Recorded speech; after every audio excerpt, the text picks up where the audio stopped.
Hello বন্ধুরা, কেমন আছো সবাই? আশা করছি সবাই ভালো আছো, সুস্থ আছো। তো আজকে নতুন একটা ব্লগে সবাইকে স্বাগত জানাই। আজকে আমি একটা ভেবেছি লাইফস্টাইল ব্লগ করবো, যে সারাটা দিন আমার কিভাবে কাটে, আমি কি কি কাজ করি, কিভাবে থাকি।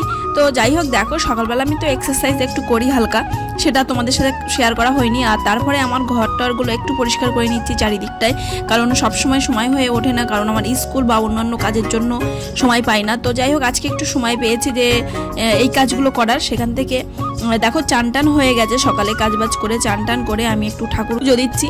তো এইভাবেই একটা দিন আমার প্রথম থেকেই শুরু হয়। আর একটা ছোট্ট আমাদের ঠাকুর ঘর করা হয়েছে, সেই ঘরে উপরে দোতলাটা একটু খারাপ হয়ে গেছিলো, সেটা ঠিক করার পরেই আমরা ঠাকুর ঘরটারগুলো মোটামুটি কমপ্লিট করেছি। আর এখনও আমাদের ঘরের অনেক কাজ বাকি আছে, অনেক কিছু কমপ্লিট হয়নি।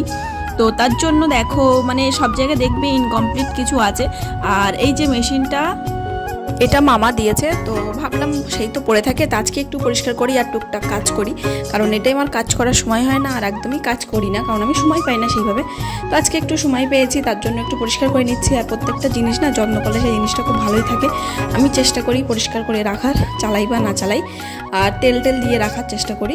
আর দেখো আমার এখানে একটা বালিশের ওয়ার সেলাই করছিলাম, অনেক কিছু জিনিস পেন্ডিং হয়ে আছে সেলাইয়ের, তো করা হয় না। তো সেখান থেকে চান টান করে সেই চুলে শ্যাম্পু করা ছিল, সেখান থেকে আমি চুলগুলো একটুখানি ছাড়িয়ে নিচ্ছি, কারণ আমার চুলটা প্রচণ্ড রাফ হয়ে গেছে, চুলের কেয়ারও আমার করা হচ্ছে না। তো সেইভাবে বেঁধে আমি আমি যাচ্ছিলাম অ্যাকচুয়ালি টিউশনি পড়াতে। তো ভাবলাম এই একটা টিউশনি পড়াতে যাব, তার জন্য একটা গেট রেডি শেয়ার করতে। তো এই কুর্তিটা পরেই একটা গেট রেডি শেয়ার করেছি, সেটা আমার চ্যানেলে পরে দেখতে পাবে। যারা আমার চ্যানেলে সাবস্ক্রাইব করে রাখবে তারা অবশ্যই দেখতে পাবে যে আমার চ্যানেলে গেট রেডিগুলো অনেক কিছুই আছে।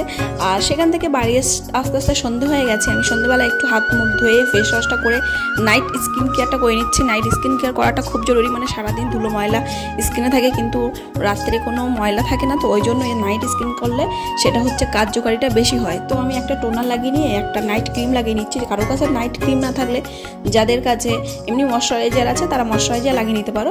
তারপর হালকা একটা মাসাজ করে নিচ্ছি, কারণ আমার ওই ডবল চিনের প্রবলেম আছে মুখে।